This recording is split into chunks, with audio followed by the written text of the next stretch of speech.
Hello, my name's Andrew Drusilla.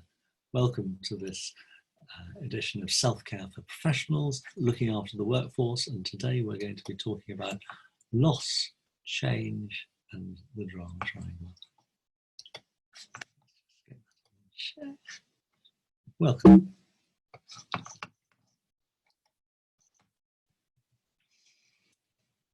I'm privileged to work for Somerset CCG and also for Practitioner Health and for NHS England. Loss and change and the drama triangle. This is Trevor Griffith's model from the Emotional Logic Centre, and it would surprise many of us to think that every success that we have, every useful change, every change in life actually starts with loss.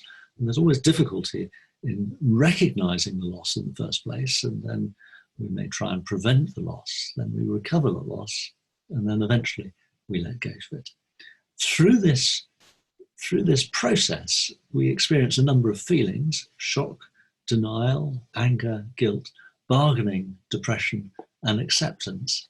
And Trevor Griffith talks about these as the stepping stones to growth, that we rejoin the human race older and wiser. And I have to say, I never appreciated that each of these emotional states have a useful purpose. We'll look at that in a few minutes. So, understanding that we adjust to these change emotions, these preparation emotions, is to learn about the different phases that we go through, which are called turning points. First of all, we have to recognise that the loss is happening. Next of all, there's a drive to prevent the loss. After that, we try and recover the loss that has happened or replace it in some way. And finally, we're able to let go of the loss and move forwards. The challenges we may experience at the time are maybe difficulty in recognising the loss. The drive to control the situation happens when we are wishing to prevent the loss, and when we recover it, we try to recover or replace it, and finally we grow. We know which phase people are in by what emotion, by what language they're using at the times, and this gives an indication of the emotion that they're experiencing. There are loss action sets of words in the free resource Health and Self.care on pages 115 to 125, which can tell you all about this. But the key thing about shock is that it's firstly the first phase that we go through, and secondly that it has useful meanings. The useful meaning is to stop, wait and see what's happening. Find a safe place to review your resources. The meaning being, I don't know how to cope with this. And so we move forwards by finding a safe place, a physical place, a state of mind, or a relationship where we can go and plan the next steps after reviewing our resources. Health professionals, of course, try and make a safe place for their patients and for relatives, but we all need to find our own safe places. We need to know where our own safe place is, where our own safe relationship is, or our own still frame of mind to help us. After shock, we often experience denial, which is that invincibility of being able to carry on regardless. But the meaning is stop for now, keep your energy going for what's important. And then we moved to anger and to guilt. Anger being the energy that wants to prevent the loss of something important, and of course anger transformed as creativity, whilst guilt is, what did I do? Now, at every moment of our lives, we ask little questions. What if I do so and so, if only such and such? At a time of high emotion, hurt feelings get stuck to these questions, and they start to cycle. And they go round and round in our mind. Little questions like, what if I'd stayed in Lancashire? If only I'd never come to Somerset? What if I'd stopped smoking 10 years ago? If only she'd given up sugar? What if the doctors so-and-so? If only the nurses such and such? What if I'd visited more frequently? If only we'd taken more care of them? At a time of high emotion, these what ifs and if onlys circle and cycle and pester and fester and turn to poison, which we either hold inside as guilt or we cast out at other people as in angry ways as blame, neither of which is fair. It's just a manifestation of how we are coping with change at that phase. Now, as we move into recovering loss, we experience bargaining and depression. And bargaining has three types. There's aggressive bargaining, which means I'm going to take it, I'm going to win and you're going to lose. Passive aggressive, which is I'm going to win and you're going to lose. And assertive bargaining, which says that this is a loss for both of us, but why don't we work together to minimize our losses and see how we can make the best of things.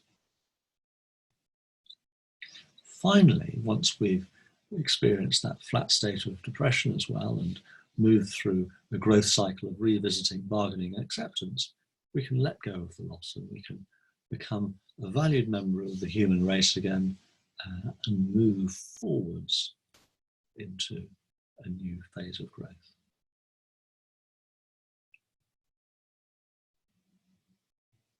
Nature, of course, helps us reflect, and time spent in stillness and in nature, calm time and safe time in nature can help us feel very relaxed.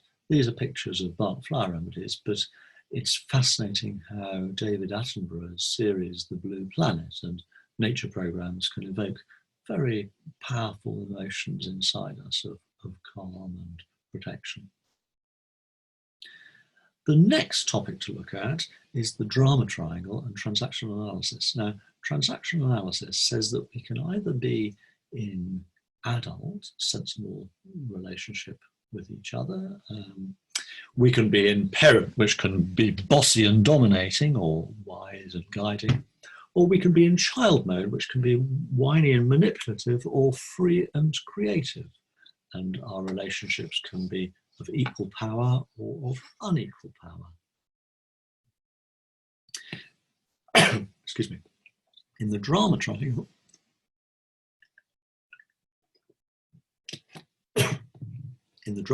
there are three roles. One is a child role and two are parents. The child gives away their power to a parent and may actually, with the script of I'm feeling weak and lost, ask for help and protection. The parent may take the power and look after them and protect and help, but may polarize into, and this is not a gender issue, into smother mother, because the other role is persecutor father. These are not gender specific roles, but it's dominator and smother. So what can happen, particularly in the professional situation, is somebody who is fearful or anxious looks for somebody who's supportive and knowledgeable. And many of us as professionals have been privileged to be thanked and to be told, thank you for doing your best, and that's kind. And that's nice, but the danger is we may end up on a pedestal sometimes and not realize that we've ended up in the role of rescuer. We all do our best, and that's fine. Doing our best and allowing ourselves to be on a pedestal that somebody else worships is not so easy, because the thing about pedestals is that people can fall off of them. There are three roles in the drama triangle, and the difference between the best doctor in the world and the worst doctor in the world, or the best politician in the world and the worst politician in the world, or the best mother in the world and the worst mother in the world, is very small. It's half a second. That's how long a person can take to move from victim into persecutor and start to persecute the rescuer. This is not a comfortable position to be in. And the real sting in the tail for society is when society sees death, illness, pain, cancer, or any other sudden tragedy as the persecutor, feels very much in the victim role and hopes that the rescuer will sort them out. whether that's the medical profession, the nursing profession, carers, parents, the government, or someone else. And the problem comes is when they are disappointed by that expectation, and it's very easy for one of us who are in victim to flip into persecutor. Now, that's not to blame anyone for any of the roles that they're in. This is just to understand them, because none of us want to play the drama triangle game. All of us want to move out of it and help ourselves move on. But we have to recognize it in order to understand it. And of course, the role of professionals is to help people who are in difficulty move from that dependent state into being able to stand in their own power again, especially when they are almost paralyzed by fear or distress into being tempted into feeling the role of victim. How do we get out of this triangle? Well, Shakespeare said, "To thine own self be true," and when I used to work at HMP Guy's Marsh, there was a notice up that said, "Try to treat others as you would wish to be treated yourself." And then the other thing to know is to try and keep to the 5 agreements which come from South American Toltec wisdom.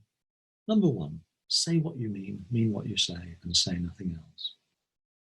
Quite easy for professionals, really. Number 2, take nothing personally. That's quite a difficult one, because we all take issues in life personally. Number 3 is almost as difficult. Don't make assumptions, because it's the assumptions that we make that make an ass out of you and me. They trip us up. Next, always try and do our best. And finally, learn to listen, but ask the question, what's going on behind what's going on? What's going on behind what's going on? So, finally, just to show some resources for all that material, you can find it all in the book healthandself.care, which is a free download, and those are the page numbers for it. It's been a pleasure joining you, and thank you very much for listening to this section on loss and change and the drama triangle. Go well.